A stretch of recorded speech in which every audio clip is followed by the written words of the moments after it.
I've learned that obstacles are what we consider roadblocks, or let's say somebody's in your way for what you want to do. Those things are lessons.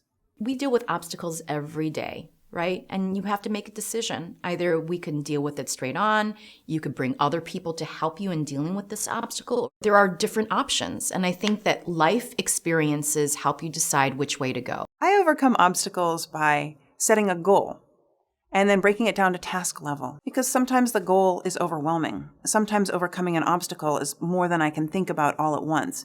But if I break that obstacle down into bite-sized pieces and just handle a little bit at a time, it makes it so I can overcome it. I try to tell myself it's just a challenge, because my initial emotional response, this isn't a logical response, it's an emotional response, is to feel that fear and anxiety and nervousness.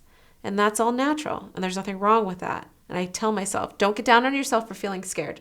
There's nothing wrong with that. But then you need to take a moment and say, what is it that I have to do to try to attempt to overcome this obstacle or challenge? I think that you have to be very realistic about what you can do.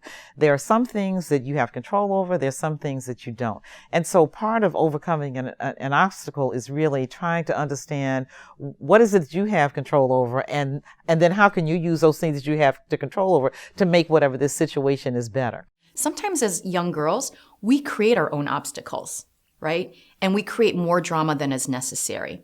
I think keeping it simple is easy, and never forgetting to ask for help. We can't always do it alone. You overcome obstacles by looking to yourself and saying, I can do this.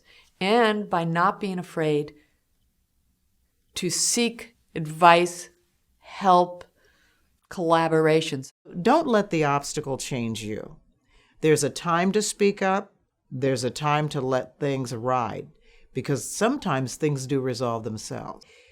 If you change, you've gotten off your path. What's really a true test of how badly you want to overcome the obstacle is, how badly do you want the item on the other side of the obstacle? So you persevere. Life is, it's not a sprint, it's a marathon. You're going to make mistakes. It's how quickly do you learn from and act differently based on those mistakes that can help you actually pursue something. And so an obstacle is just an opportunity for you to learn how to do it better. If you're really going to get to this end goal, then everything in your way is just something you're going to step on or push to the side or use to your advantage in some way.